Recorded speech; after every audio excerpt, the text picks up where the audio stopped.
Il faut que tu prophétises encore sur un grand nombre de peuples, et de nations, et de langues, et de rois.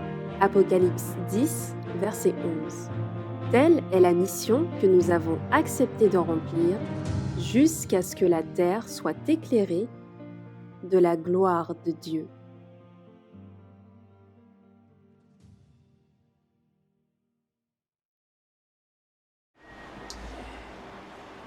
Bien, encore une fois, bienvenue à chacun, à ceux qui nous ont rejoints en cours de route. Et nous allons poursuivre ce séminaire avec une deuxième présentation, bien que ce que nous avons eu avec les enfants a été une présentation aussi. Et nous allons considérer le sujet de Dieu et de la divinité. Et avant de ce faire, je vous inviterai à pouvoir vous prosterner avec moi pour la prière d'ouverture.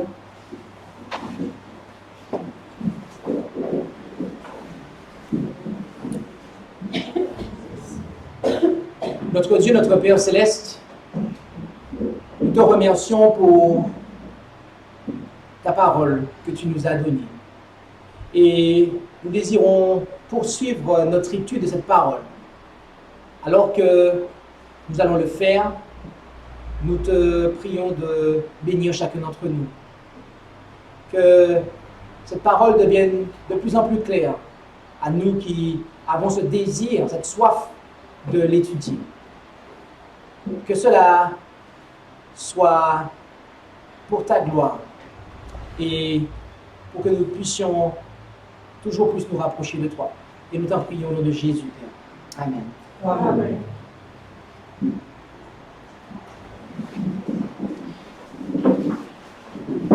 Comme je le disais, le titre de ce message va porter sur Dieu.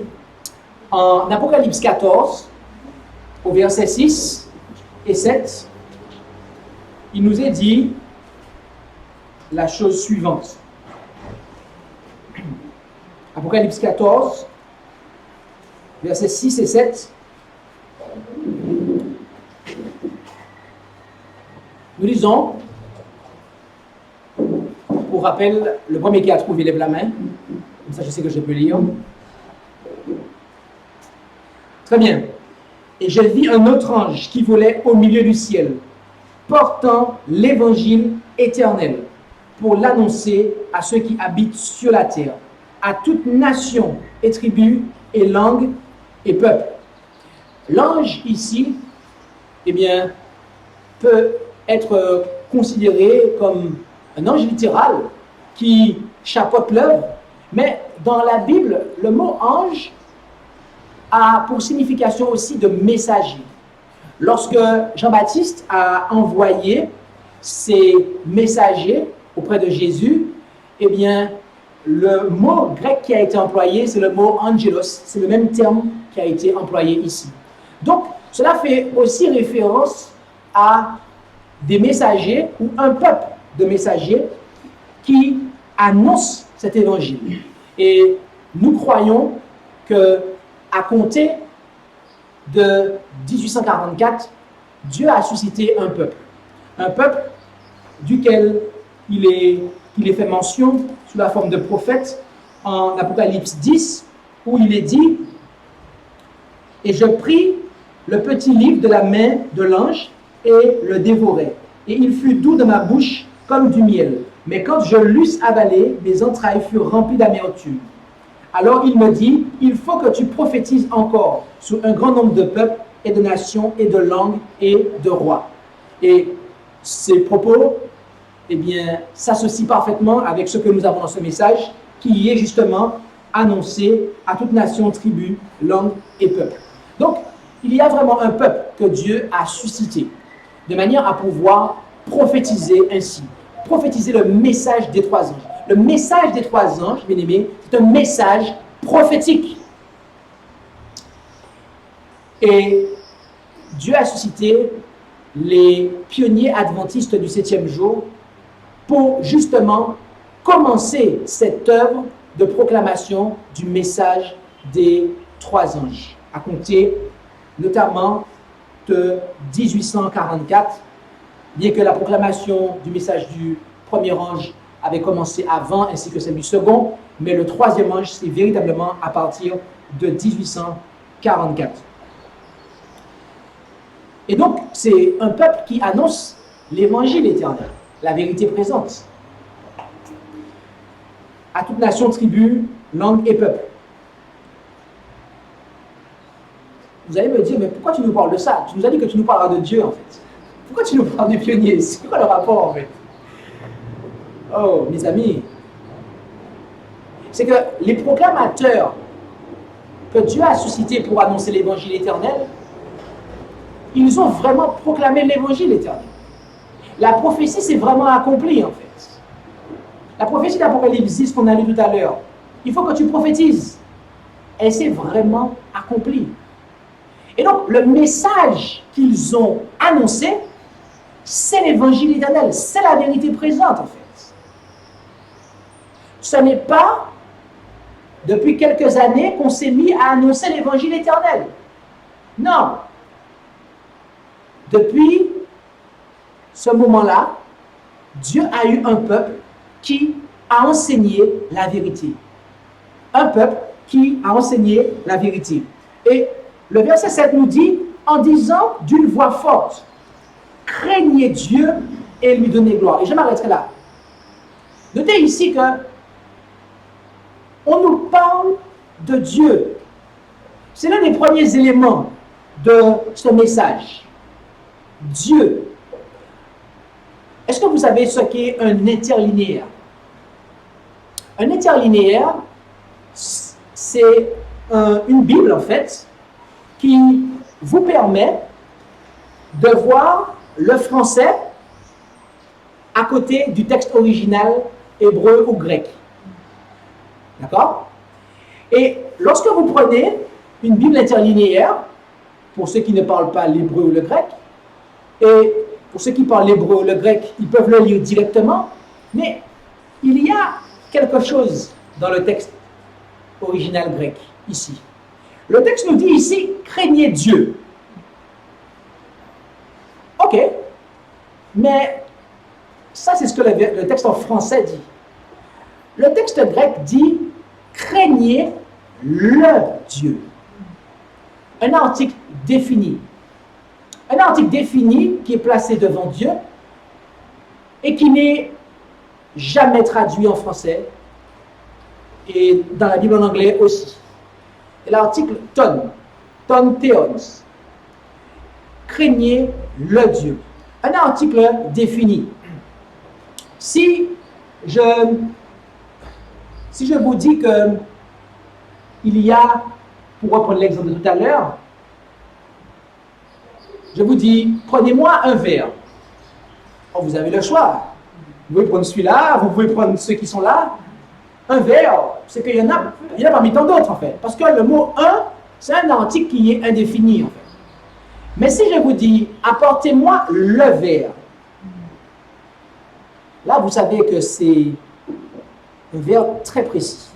Eh bien, l'écriture, je ne vais pas vous faire un cours de grec approfondi, ni même vous rabâcher toutes les fois que ce terme grec apparaît devant le mot grec pour Dieu, mais je vous donne un élément général et je vous invite à pouvoir le vérifier. Mais toutes les fois, ou la plupart des fois que le mot Dieu est employé en référence au Père, à Dieu le Père, eh bien devant, il y a l'article défini ton, le Dieu, lorsque cela fait référence au Père.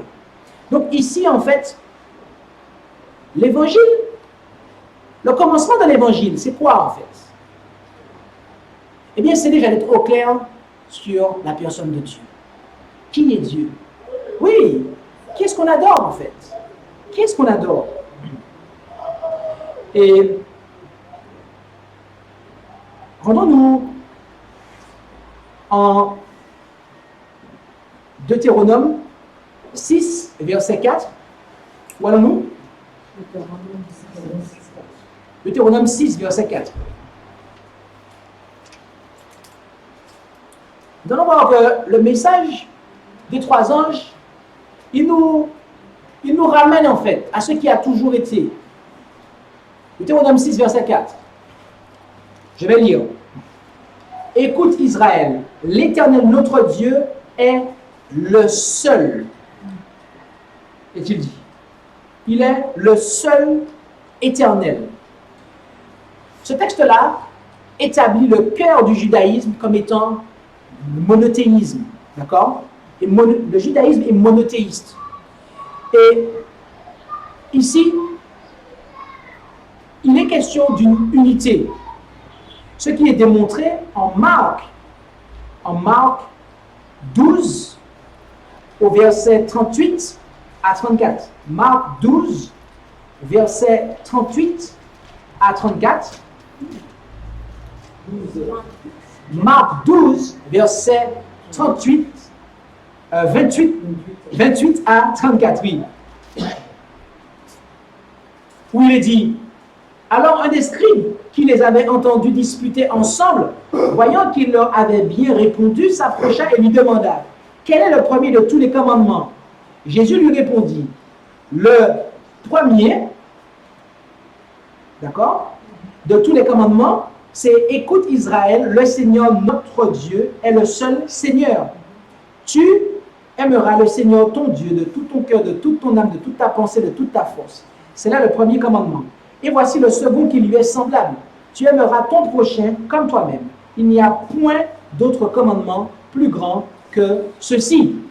Et le scribe lui répondit, c'est bien, maître, tu as dit avec vérité qu'il n'y a qu'un Dieu et qu'il n'y en a point d'autre que lui, et que l'aimer de tout son cœur, de toute sa pensée, et de toute son âme, et de toute sa force, et d'aimer son prochain comme soi-même, c'est plus que tous les holocaustes et les sacrifices.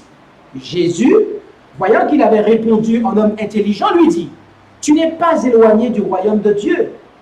Et personne n'osait plus l'interroger. Et voyez-vous ici, l'homme a dit, après que Jésus lui ait cité ce verset-là, de Deutéronome 6,4, l'homme a dit en fait, oui, effectivement, il y a un seul Dieu, il n'y en a point d'autre que lui. Et qu'est-ce que Jésus lui a dit après? Qu'il n'était pas éloigné. Qu'est-ce qui lui manquait en fait? Il fallait qu'il donne son cœur à Jésus. Mais ce qu'il avait dit était vrai en fait. Ce qu'il avait dit était vrai.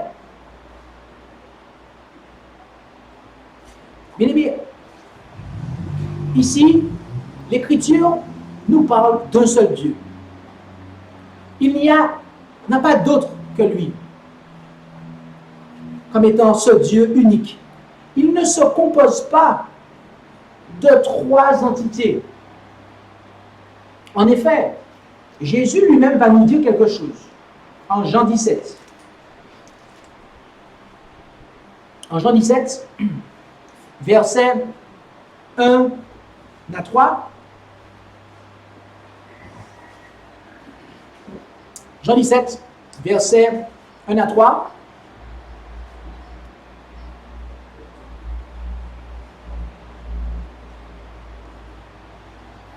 Nous lisons. Jésus dit ces choses, puis levant les yeux au ciel, il dit, Père, l'heure est venue, glorifie ton Fils, afin que ton Fils te glorifie, selon que tu lui as donné pouvoir sur toute chair, afin qu'il donne la vie éternelle à tous ceux que tu lui as donnés. Or, c'est ici la vie éternelle, qu'ils te connaissent, toi le seul vrai Dieu, et Jésus-Christ que tu as envoyé. Jésus dit ici que son Père est le seul vrai Dieu. Cela ne veut pas dire que Jésus-Christ est un faux Dieu. Parce que nous croyons que Jésus-Christ est Dieu, dans la mesure où il est le Fils de Dieu. Il y a un proverbe en créole qui est la langue que les Antillais parlent, où il est dit « chien pas qu'à faire chatte ». C'est-à-dire les chiens ne font pas des chats. D'accord? Ce qui sort d'un chien, c'est un chien. Ce qui sort de chat, c'est un chat. Ce qui sort d'un être humain, c'est quoi? Un être humain. Ce qui sort de Dieu, c'est quoi? C'est Dieu. C'est Dieu. Par nature, c'est Dieu. Et Jésus, donc, n'est pas en train de parler dans ce sens-là. Ici, le mot vrai signifie l'original. Le mot vrai, ici, le terme grec qui est traduit par vrai, il signifie l'original. C'est lui qui est employé en hébreu lorsqu'on parle du sanctuaire dans le ciel. Le modèle à partir duquel Moïse a construit le terrestre. L'auteur d'Hébreu dit, eh bien, le véritable tabernacle. Donc c'est l'original. Le Père est l'original. Il est l'origine. Autrement dit, Jésus est l'image. C'est pour ça que dans la Bible, on nous dit que Jésus, il est l'image de Dieu. C'est parce que le Père est l'original, son origine. Donc, il est en train de dire que le Dieu, celui qui est le seul Dieu, il est le seul vrai Dieu. C'est-à-dire, c'est lui le seul qui est l'original, en fait. Il ne vient pas d'un autre que lui. C'est qui celui? Dieu le Père. Et on va avoir d'autres textes qui vont aller dans ce sens-là.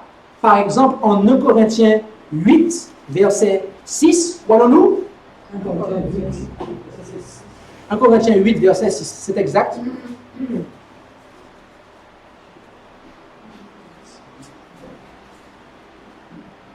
Notez qui est-ce qui était adoré par les chrétiens des premiers siècles. Toutefois, nous n'avons qu'un seul Dieu, le Père, duquel procèdent toutes choses, et nous sommes pour lui, et un seul Seigneur, Jésus-Christ, par lequel sont toutes choses, et nous sommes par lui. Nous n'avons qu'un seul Dieu. C'est qui? Dit Paul. Le Père. Un seul Dieu. Le Dieu. Le seul Dieu. C'est le Père. C'est le Père. Je fais une parenthèse ici. Dans les textes qui se réfèrent à Jésus comme étant Dieu, il n'y a pas l'article défini devant, en fait. Dans le grec, il n'y a pas l'article défini. C'est que lorsque ça se réfère au Père qu'il y a le mot « le ». Donc, le Père, il est ce seul Dieu-là, en fait. À lui seul, il est Dieu. Il n'a pas besoin de quelqu'un d'autre pour être Dieu. Non. Éphésiens 4, versets 5 et 6. Nous lisons Éphésiens 4, versets 5 et 6. Où il est dit: un seul Seigneur, une seule foi, un seul baptême, un seul Dieu et Père de tous, qui est au-dessus de tous et par tous et en vous tous. Un seul Dieu. Il n'y a qu'un seul Dieu et c'est le Père. Et encore, en 1 Timothée 2, verset 5. 1 Timothée 2, verset 5.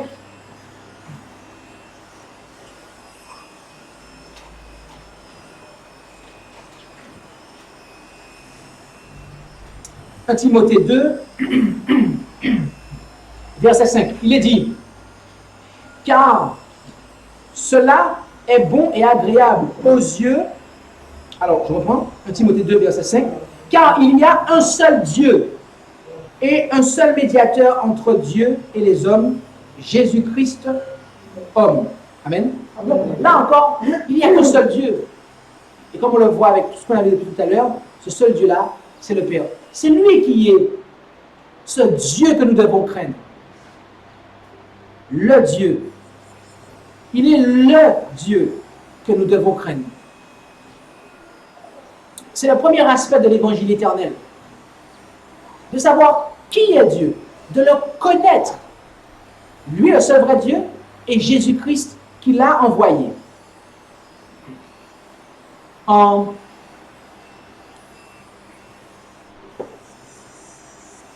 Matthieu 28,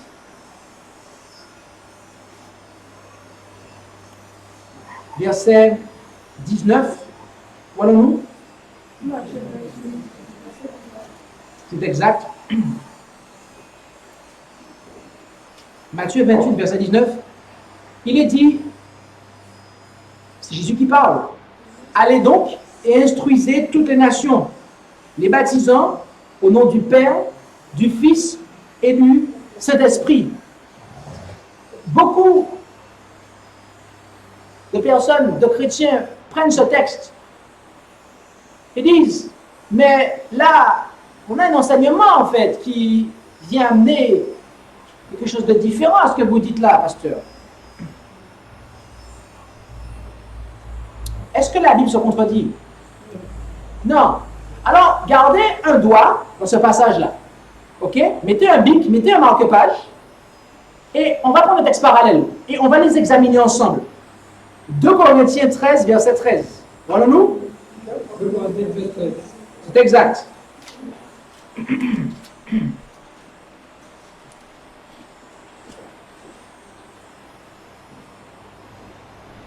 Et là, il est dit, la grâce du Seigneur Jésus-Christ, l'amour de Dieu et la communication du Saint-Esprit. Amen? Amen. Ok, regardez ça. Moi, j'ai gardé les deux passages. Matthieu 28, 19, 2 Corinthiens 13. On va faire un exercice, on va comparer ensemble. Comment le Père, en Matthieu 28, 19, est-il appelé en 2 Corinthiens 13? Comment il est appelé? Il est appelé Dieu. D'accord. Comment le Fils, en Matthieu 28, 19, est-il appelé en 2 Corinthiens 13? Jésus. Et comment le Saint-Esprit, en Matthieu 28, 19, est-il appelé en 2 Corinthiens 13? Saint-Esprit, ça n'a pas changé en fait. Donc, si on fusionne les deux textes, qu'est-ce que ça donne? Dieu, le Père, Jésus-Christ, Fils de Dieu, et le Saint-Esprit. C'est clair ça? Dieu le Père, le seul vrai Dieu, je précise, Jésus-Christ, son Fils, et le Saint-Esprit. D'accord? Voilà ce que nous pouvons dire. Donc, Matthieu 28, 19, quand on regarde bien, ne nous apporte pas du tout, en fait, un concept d'un Dieu en 3 personnes. Parce que, voyez-vous, Dieu est obligé de donner ce message-là. Il faut que le message des 3 anges, la vérité présente, nous appelle à revenir à la véritable adoration de Dieu. Pourquoi? Eh bien parce que dans le christianisme, il y a eu une apostasie. Il y a eu des faux dieux qui ont été acceptés. Des faux dieux que les chrétiens se sont mis à adorer. Il y en a qui pensent que, eh bien, Dieu se compose de 3 êtres. Le Père, le Fils et le Saint-Esprit. Ils appellent ça la Trinité. Et que sans l'un de ces êtres, il n'y a pas Dieu. Mais on a vu que c'est faux. Il y en a d'autres qui parlent du Père, du Fils et du Saint-Esprit et qui disent que chacun d'eux est Dieu. Mais ils ne forment pas un seul Dieu. C'est trois dieux. Mais qu'est-ce que c'est que ça? C'est du polythéisme, en fait. C'est du polythéisme. C'est du polythéisme. Et il y en a qui disent aussi que, eh bien, il y a un Dieu, mais à un moment, c'est le Père. Après ça, il va se présenter comme étant le Fils. Et après, il va se présenter comme étant le Saint-Esprit. Ce qu'on appelle le modalisme. Mais si cela était bien vrai, quel problème qu'on aurait? Eh bien, on aurait plusieurs problèmes. Premièrement, Dieu ne peut pas mourir. Donc, à la croix, qu'est-ce qui s'est passé? Jésus ne serait pas vraiment mort. Donc, Jésus aurait fait la comédie. Jésus aurait fait l'acteur. Il aurait fait l'acteur. Il aurait joué un jeu de rôle. Vous savez, Jésus a souvent dénoncé les scribes et les pharisiens en disant « hypocrite ». Qu'est-ce que signifie le mot hypocrite? Acteur.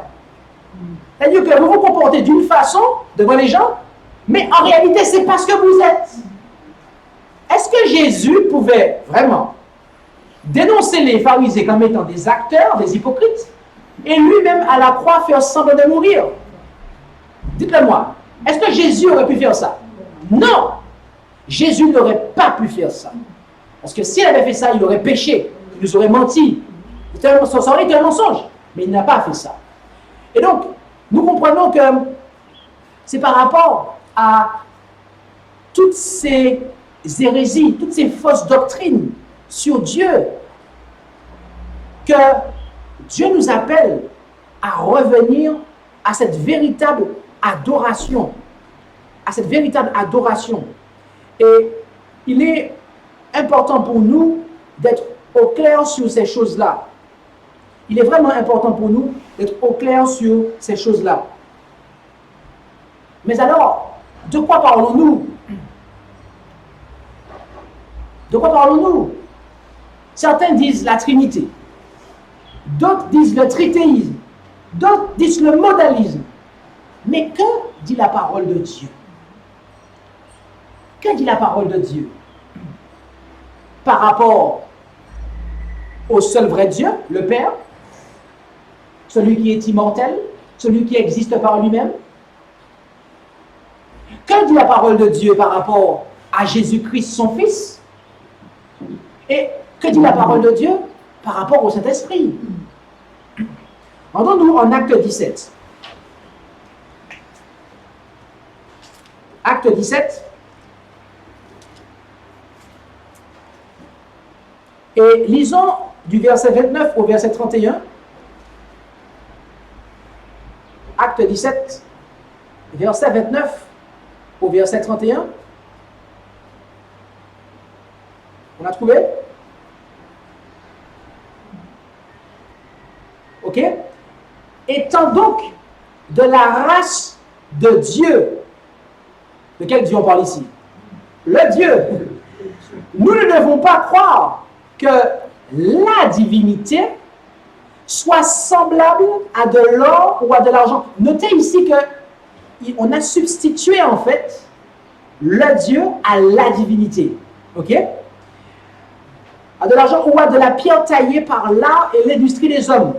Mais Dieu, le Dieu unique, le seul vrai Dieu, le Dieu, ayant laissé passer cette ignorance, annonce maintenant aux hommes que tous en tout lieu se convertissent, parce qu'il a fixé un jour où il doit juger le monde avec justice par l'homme qu'il a établi, ce dont il a donné à tous une preuve certaine en le ressuscitant des morts. Le Père, à lui seul, et en lui seul, il est toute la plénitude de la divinité. Nous parlons de la divinité, et il est toute cette plénitude de la divinité. Maintenant, il a fait quelque chose. Et ce quelque chose-là, on peut le lire en Colossiens 1, versets 15 et 19. Où allons-nous? C'est exact. Colossiens 1, versets 15 et 19.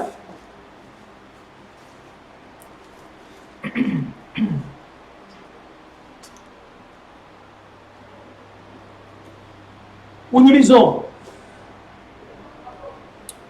Colossiens 1, versets 15 et 19. C'est lui, à savoir Jésus, qui est l'image du Dieu invisible, le premier-né de toutes les créatures. Le premier-né de toutes les créatures, est-il dit. Et verset 19 dit, car il a plu à Dieu de faire habiter toute plénitude en lui. Donc, ici, nous comprenons que le Père, comme nous l'avons dit tout à l'heure, il est corporellement toute la plénitude de la divinité. Et il fait habiter cette plénitude de la divinité dans son Fils. Toute cette plénitude-là, il l'a fait habiter dans son Fils. Et au chapitre suivant, Colossiens 2, versets 8 à 10, Colossiens 2, versets 8 à 10, nous lisons Colossiens 2, versets 8 à 10, et là, il est dit, prenez garde que personne ne vous séduise par la philosophie et par de vaines tromperies, selon la tradition des hommes, selon les rudiments du monde. Bien-aimés, l'ennemi de nos âmes cherche à nous avoir par la philosophie. Il cherche à nous séduire par toutes sortes de fausses théories, notamment sur la divinité, notamment sur Dieu. Et non selon Christ, car, verset 9, en lui, toute la plénitude de la divinité habite corporellement. Et vous avez toute plénitude en lui, à savoir Christ, qui est le chef de toute principauté et puissance. Jésus-Christ, le Fils de Dieu, eh bien, il est la manifestation de toute la plénitude de la divinité. Il est la manifestation de toute la plénitude de la divinité. Il est l'image de Dieu. Il est la manifestation de Dieu le Père pour nous. Rappelez-vous tout à l'heure, on a vu en Colossiens 1, le Dieu invisible. Il est l'image du Dieu invisible. Vous et moi, nous ne pouvons pas voir Dieu. Jésus-Christ, lui, l'a vu. Et il souhaite et il veut nous le révéler, en fait. Maintenant, la question est, qu'en est-il par rapport au Saint-Esprit? On a vu qu'il y a un seul Dieu, le Père. Il n'y a qu'un seul Seigneur Jésus-Christ, qui est le Fils de Dieu. Mais le Saint-Esprit, c'est qui? C'est quoi?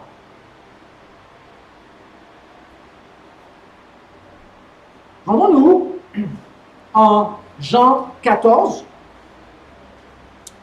Jean 14. Et lisons ensemble quelques versets dans l'Évangile selon Jean au chapitre 14.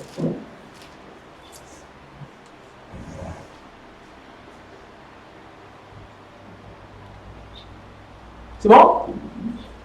N'oubliez pas, il faut lever la main. Le premier qui a trouvé. Merci. Verset 1er. Que votre cœur ne se trouble point. Croyez en Dieu. Croyez en moi. C'est tout. En combien devons-nous croire? En Dieu. C'est qui Dieu ici? Le Père. Toujours le Père.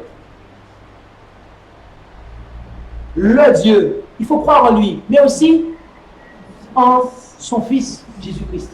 C'est tout. Il n'y a pas un troisième en qui on doit croire.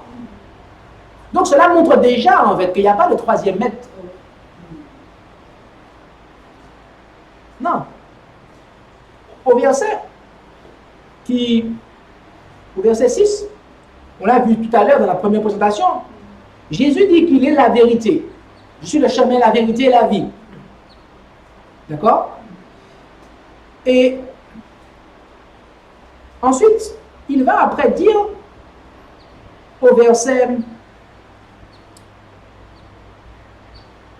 à partir du verset 16, mais avant cela, on va lire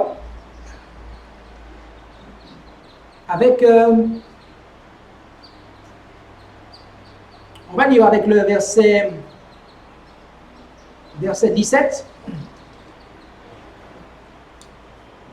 Et je vais commencer avec le verset 16. Il dit, « Je prierai le Père qui vous donnera un autre consolateur pour demeurer éternellement avec vous, l'Esprit de vérité. » Question, qui est la vérité? C'est Jésus. Donc, l'Esprit de vérité, c'est l'Esprit de qui ici? C'est l'Esprit de Jésus. Amen. Et il y a quelque chose, c'est qu'il parle du consolateur. Le mot ici, consolateur, vient du grec parakletos. Et c'est ce terme-là, parakletos, qui est traduit par avocat dans les épîtres de Jean. Et il dit que Jésus-Christ est notre avocat, notre parakletos, notre consolateur. C'est Jésus-Christ le consolateur. Mais la question est, pourquoi est-il fait question d'un autre consolateur? Si Jésus-Christ est notre consolateur, pourquoi est-il en train de dire qu'il nous donnera un autre consolateur? Dites-moi, pourquoi?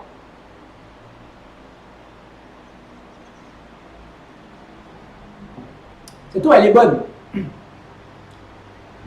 C'est de l'eau plate qui vient d'Anza. On m'a dit que c'est fabriqué, cette eau est embouteillée au nord du Gabon. Non, Au sud du Gabon, autant pour moi. C'est ça, c'est près de Léconie? Voilà. Léconie, ok. J'ai bu un verre d'eau. J'ai bu un verre d'eau.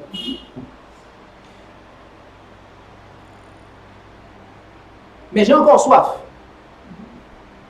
Donc, j'aimerais avoir un autre verre d'eau. D'après vous, quelle bouteille que je vais aller prendre? La même? Vous êtes sûr? C'est de l'eau plate qui est là? C'est toujours la même. C'est la même eau. Parce que si je vais prendre une autre bouteille d'eau, qui par exemple est de l'eau gazeuse, d'une autre marque, est-ce que j'aurai de la même eau dans mon verre? Ok. Là, je remplis à nouveau mon verre d'eau et je vous dis, en vérité, j'ai pris un autre verre d'eau. Est-ce une eau différente? Non. Je veux simplement dire par là que je désire boire davantage de la même eau, en fait.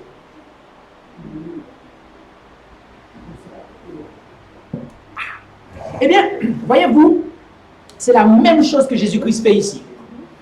En grec, il y a deux termes pour le mot autre. En français, on n'a pas ça. C'est autre, contre la ligne. Mais en grec, il y a deux termes. Il y a hétéros, qui signifie un autre d'une nature différente.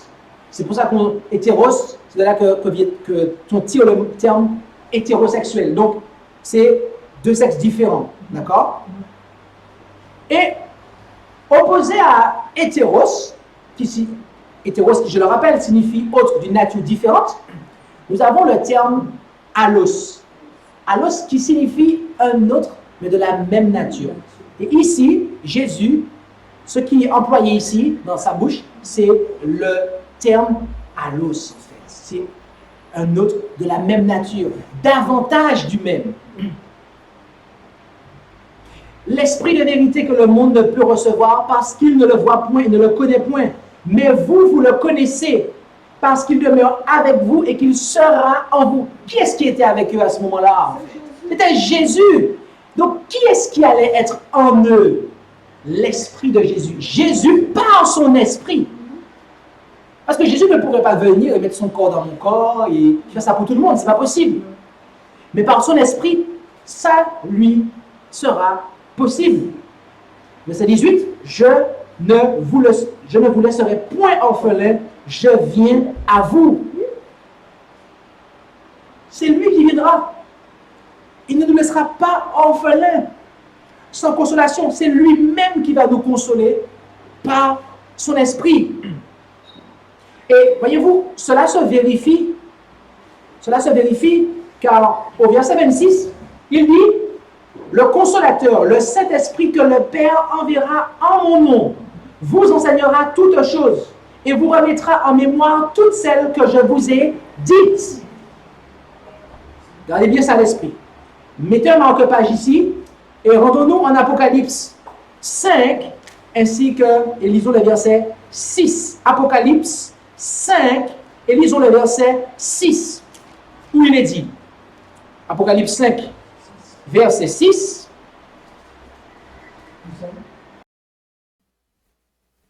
Apocalypse 5, verset 6, il est dit, et je regardais, et voici, au milieu du trône et des 4 animaux, et au milieu des anciens, un agneau était là comme immolé. Il avait 7 cornes et 7 yeux, qui sont les 7 esprits de Dieu envoyés par toute la terre. Toute la terre. Nous voyons que ici, le chiffre 7, nous sommes dans l'Apocalypse, donc il y a des symboles, nous voulons les interpréter. Cela fait allusion à la plénitude. D'accord? Les 7 esprits. Donc cela signifie la plénitude de l'esprit. Ok? Eh bien, on nous dit que les 7 esprits de Dieu, ils sont où en fait? Ils sont dans l'agneau. Ils sont en Jésus. C'est ce qu'on a vu tout à l'heure. Jésus-Christ, il est la manifestation de la plénitude de la divinité, de Dieu. Donc, la plénitude de l'esprit de Dieu le Père, le Dieu, le seul vrai Dieu, elle est en Jésus. Et c'est Jésus qui, par son esprit, depuis qu'il est remonté, depuis qu'il est monté au ciel, eh bien, qui occupe ce ministère, qui occupe cette fonction du Saint-Esprit. Et donc, nous pouvons comprendre les choses suivantes. En Psaume 139, versets 7 et 8, qu'est-il dit? Où allons-nous? Psaume 139, versets 7 et 8. C'est exact. Nous allons lire ensemble.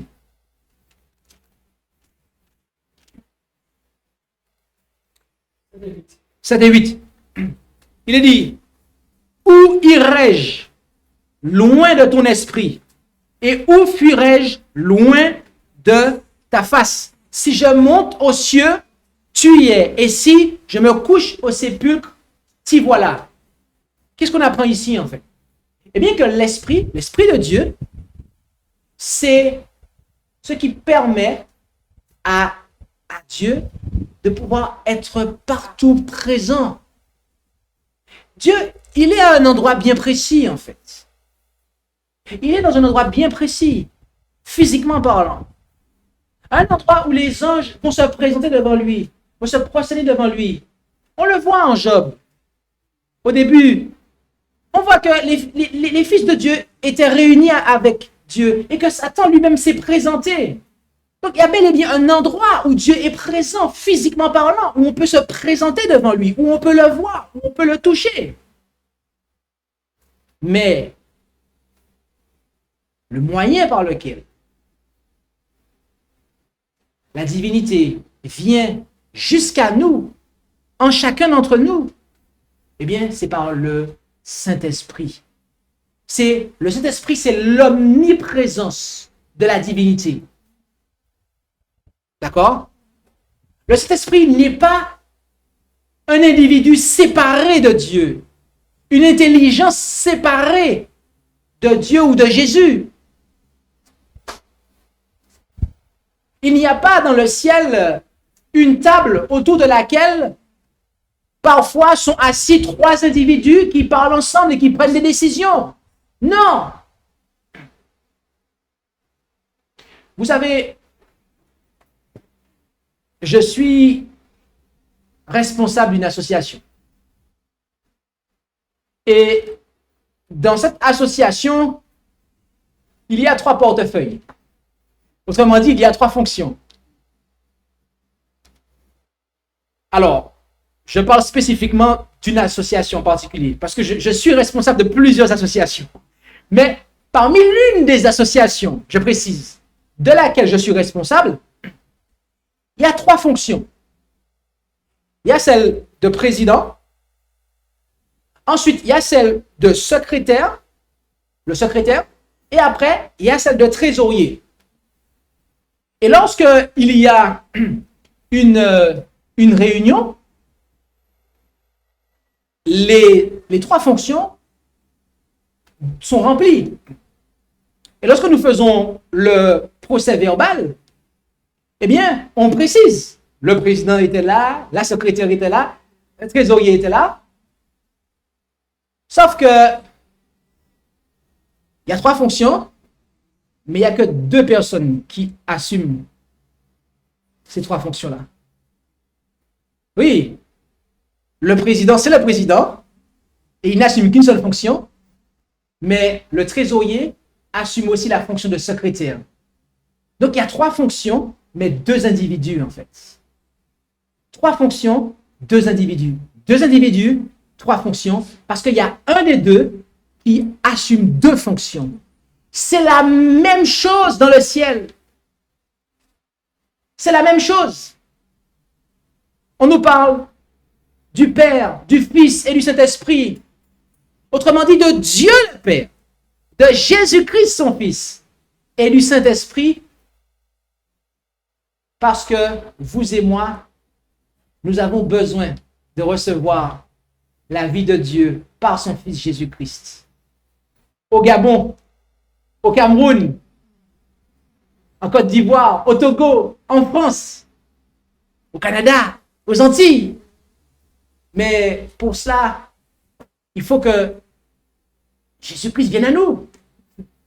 Mais il ne peut pas venir avec son corps. Physiquement parlant, il ne peut pas être à chaque endroit en même temps.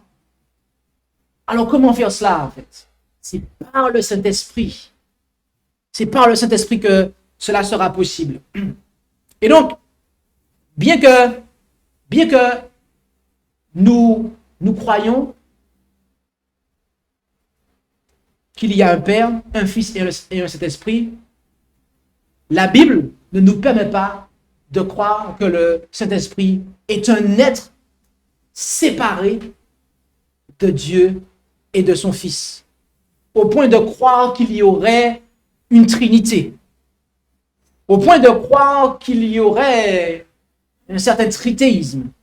Non, pas même un modalisme. L'Écriture est formelle à cet égard. Et Dieu veut que la chose suivante soit réalisée dans notre vie. Galates 4, versets 6 à 9, et ce sera notre dernier texte. Galates 4, versets 6 à 9.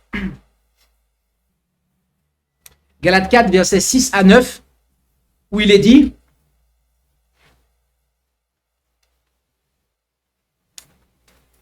et parce que vous êtes fils, Dieu, le Dieu, je précise, a envoyé dans vos cœurs l'esprit de qui? L'esprit de son Fils, lequel crie Abba au Père. C'est pourquoi tu n'es plus esclave, mais fils. Et si tu es fils, tu es aussi héritier de Dieu par Christ. Mais alors, à la vérité, ne connaissant point Dieu, vous serviez des dieux qui n'en sont point de leur nature. Ils se peut qu'en ce matin, il y en ait qui, ici, ont servi d'autres dieux que celui que nous avons présenté, le seul vrai Dieu.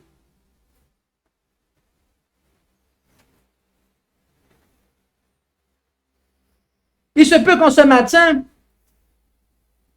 il y en ait qui n'ont point connu ce Dieu-là, parce qu'ils ont servi des faux dieux.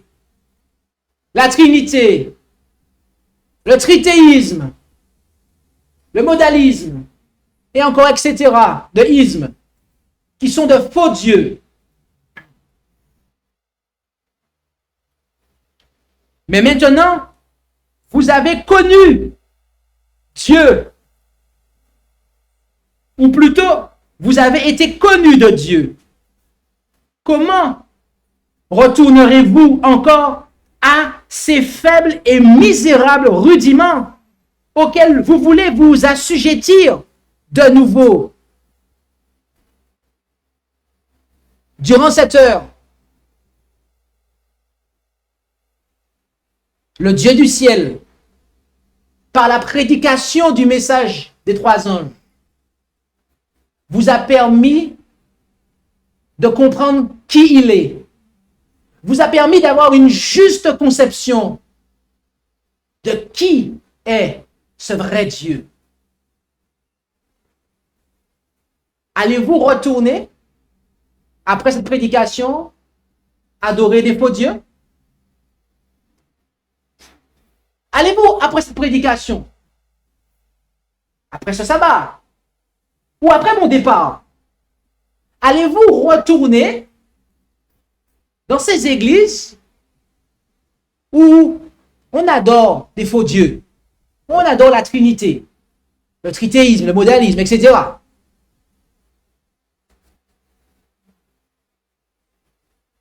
Bien-aimés, je prie afin qu'il n'en soit pas ainsi. Je prie afin que, alors que vous avez découvert qui est le seul vrai Dieu, alors que vous avez compris qu'il désire envoyer dans vos cœurs l'esprit de son Fils, eh bien que vous puissiez prendre une position ferme et définitive pour le vrai Dieu.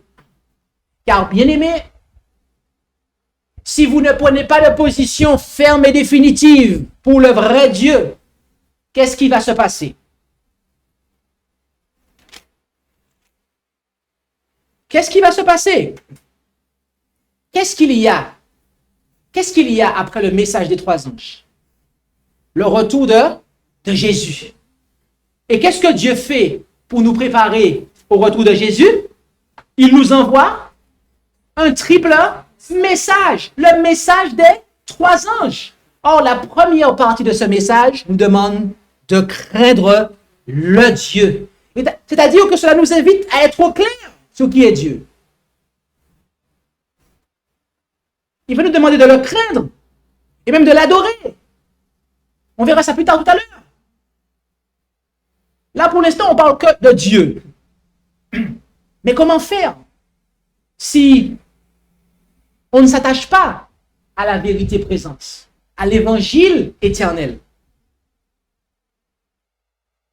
Est-ce que nous serons prêts si, après ce message, si, après ce séminaire, nous continuons à adorer nos idoles? Non. Aucun d'entre nous ne sera prêt si nous continuons à aller servir de faux dieux. C'est pour cela que, dès maintenant, et cela sera répété au travers de ce séminaire, le Seigneur vous appelle. Qui est-ce qui désire servir le seul vrai Dieu?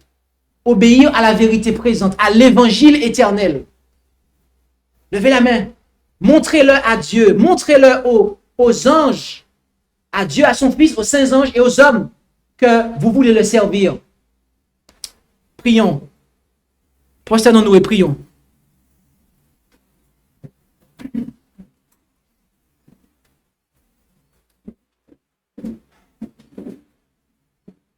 Notre Dieu, notre Père céleste, nous voulons te remercier pour ta parole qui est une lampe à nos pieds et une lumière sur notre sentier. Tu nous éclaires quant à ton identité. Tu nous éclaires quant à ton Fils et quant à la nature et l'identité de celui qui occupe le ministère du Saint-Esprit, à savoir l'Esprit de ton Fils Jésus-Christ. Et Père Céleste, tu as vu l'engagement, tu as vu le désir de ces hommes et de ces femmes de prendre une position pour toi et de ne pas retourner dans l'adoration de faux dieux. C'est pour cela que nous te demandons d'affermir ce désir, qu'entre maintenant et que dès maintenant jusqu'à dans l'avenir et jusqu'au retour de Jésus, il n'y ait rien ni personne qui leur fasse changer de position, car ta parole ne change pas. L'évangile est éternel. C'est le même évangile qu'hier. Et il le sera de même demain. Alors que rien ni personne ne vienne ébranler cette conviction. Que rien ni personne, Père Céleste, ne vienne leur faire changer d'avis. Tu vois le désir qu'ils ont de pouvoir s'engager à te servir. Alors, bénis chacun d'entre nous et accorde-nous ce zèle pour persévérer ainsi. Et nous t'en prions au nom de Jésus. Amen. Amen.